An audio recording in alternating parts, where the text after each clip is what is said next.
अस्सलामु अलैकुम वरहमतुल्लाहि वबरकातुहू।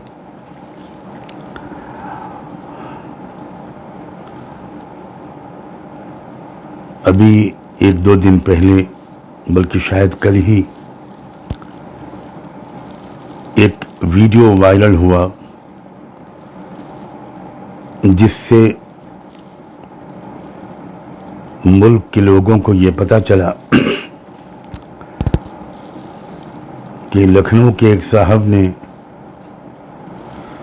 सुप्रीम कोर्ट में एक रिट दायर की है, जिसके ज़रिए उन्होंने सुप्रीम कोर्ट से ये दरख्वास्त की है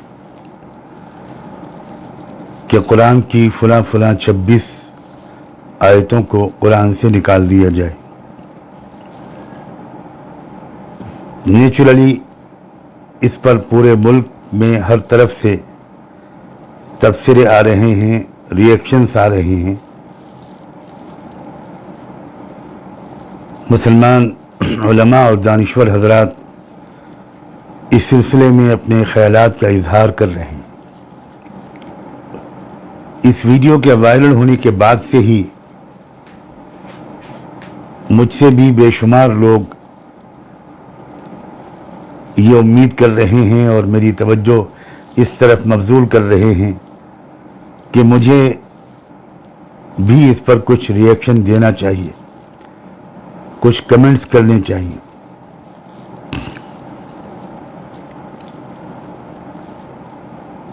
एक पहलू से आमतौर पर जो रिएक्शंस अब तक आ चुके हैं वो बहुत काफ़ी हैं।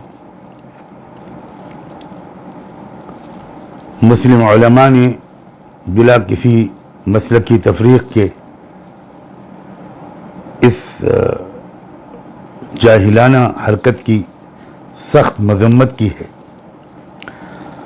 और ये उम्मीद बजा तौर पर जाहिर की है कि सुप्रीम कोर्ट इसको एडमिट ही नहीं करेगा और किसी को कोई नोटिस सर्व नहीं किए जाएंगे। इसको पहले ही मरहले में रिजेक्ट कर दिया जाएगा। लेकिन मैं एक और पहलू की तरफ तवज्जो दिलाना चाहता हूं और वो ये है कि बहुत अरसे के बाद मुल्क के हकीकी मसाइल सरफेस पर उभर कर आए हैं और वो कौमी एजेंडा बनकर उभरे हैं, जो असली एजेंडा हमारे मुल्क का होना चाहिए मुस्तकिल तौर पर, और जो मसाइल बहस का मौजू जिनको बनना चाहिए। किसान आंदोलन की वजह से बुनियादी तौर पर वो मसाइल उभर कर आ गए हैं, वही मौजू गुफ्तगू हैं, वही कौमी एजेंडा बनकर पूरे मुल्क में इस वक्त मौजू गुफ्तगू बने हुए हैं। ये किसान आंदोलन ही का ये नतीजा है जिसके लिए मैं संयुक्त किसान मोर्चे की समझदार और बहादुर लीडरशिप को पूरे मुल्क, पूरी कौम की तरफ से मुबारकबाद देना चाहता हूं कि वो सख्त तकलीफ़ों को बर्दाश्त करके अपने आंदोलन को जारी रखने में कामयाब हुए और वो आंदोलन दिन ब दिन ताकतवर होता जा रहा है और पूरे मुल्क में फैलता जा रहा है। उस आंदोलन की वजह से किसानों के मसाइल, मजदूरों के मसाइल, गरीबों, पिछड़ों और oppress class, schedule caste, schedule tribe के मसाइल उभर कर सामने आए और मुल्क में जो सरमायादाराना फिस्तायत पर मबनी निज़ाम अब चल रहा है बड़े ज़ोर शोर से, जो कॉर्पोरेट फैशिज्म की पॉलिसी अपनाई हुई है हमारी मौजूदा सरकार ने, उसके खिलाफ, उसकी पॉलिसियों के खिलाफ पूरे मुल्क के अंदर एक बेदारी की लहर फैल रही है। वो लाखों बल्कि शायद करोड़ों लोग जो किसी प्रोपेगेंडा का शिकार होकर और मजहबी जज्बात से मगलूब होकर वो असली मसाइल से बिल्कुल गाफिल हो गए थे और मंदिर मस्जिद हिंदू मुस्लिम की बुनियाद पर उन्होंने वोट डाले थे पिछले इलेक्शनों में। अब वही लोग बहुत ज़्यादा पछता रहे हैं, खुल्लम खुल्ला अपनी गलती मान रहे हैं और अब ये संकल्प ले रहे हैं, ये अहद कर रहे हैं कि अब दोबारा वो ये गलती नहीं करेंगे और उनका ध्यान अब असली मुद्दों से कोई नहीं भटका पाएगा, बल्कि वो पूरे मुल्क का ध्यान असली मुद्दों की तरफ वापस लाने के लिए पंजाब, हरियाणा और दिल्ली बॉर्डर से निकलकर अब पूरे मुल्क में जानकारी फैलाने और सही फैसला करने पर लोगों को आमादा करने के लिए निकल खड़े हुए। जाहिर है कि वो फैसिस्ट सांप्रदायिक ताकतें, वो कॉर्पोरेट सेक्टर की गुलाम ताकतें इस सूरत हाल से बहुत परेशान हैं और वो हर कुछ दिन के बाद ऐसी कोशिश करते हैं जिससे कि फिर एक मरतबा मुल्क का एजेंडा बदल जाए और लोगों की तवज्जो किसानों, मजदूरों और गरीबों और मनुवादी व्यवस्था को उखाड़ फेंकने के बजाय वो एक बार फिर धार्मिक जो फिरका परस्ती है और आपस की नफरत है उसकी तरफ मुड़ जाए। चनाचे इसी सिलसिले में कुछ दिन पहले दिल्ली प्रेस क्लब में एक प्रेस कॉन्फ्रेंस की थी एक महाशय जी ने, जिसमें उन्होंने ऐलान किया था कि वो सारी दुनिया के मुख्तलिफ धर्मों को इकट्ठा करेंगे। भारत में इस्लाम और मुसलमानों, और भारत में नहीं बल्कि विश्व में से इस्लाम को मिटा देने के लिए दुनिया भर के मुख्तलिफ मज़ाहिब के नुमाइंदों को बुलाकर एक आलमी कॉन्फ्रेंस बुलाएंगे।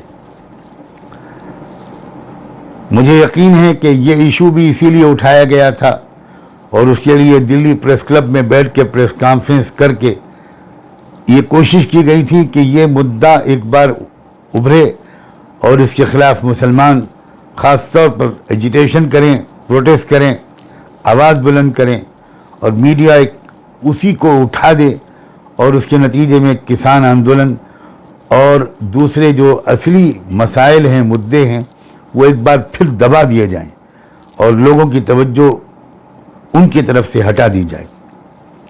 मगर वो तीर भी खाली गया। लोगों में इतनी बेदारी आ चुकी है, इतनी अवेयरनेस या जागरूकता आ चुकी है कि उस तरह का रिएक्शन किसी तरफ से और ख़ास तौर पर मुसलमानों की तरफ से नहीं आया। ये बहुत अच्छी अलामत है। इसका मतलब है कि भारत के मुस्लिम समाज के लोग अब पॉलिटिकली अवेयर हो गए हैं, उनके अंदर समझदारी बढ़ी है। चुनांचे में एक बार फिर पूरे भारत के एक एक मुसलमान, मर्द और औरत से, नौजवान से, भाई और बहन से, उलमा से, दानिश्वरों से, उन सब के पूरे एहतराम के साथ ये गुजारिश करना चाहता हूँ कि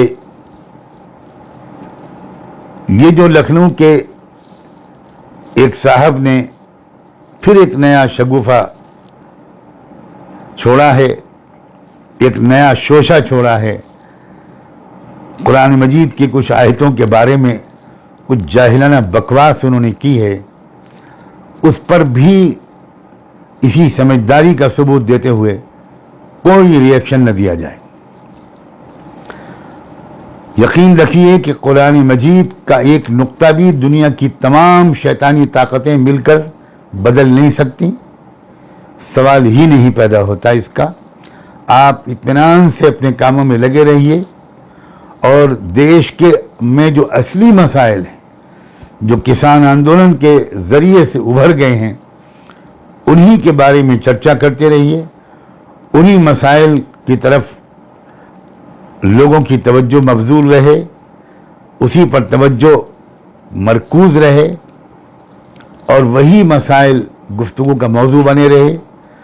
उन रियासतों में भी जहां आने वाले दिनों में इलेक्शन होने हैं और पूरे मुल्क में भी, मसले का सिर्फ इलेक्शन से ताल्लुक़ नहीं है, भारत के रहने वालों के एक दूसरे के साथ ताल्लुक़ात का भी दारोमदार इसी समझदारी पर है।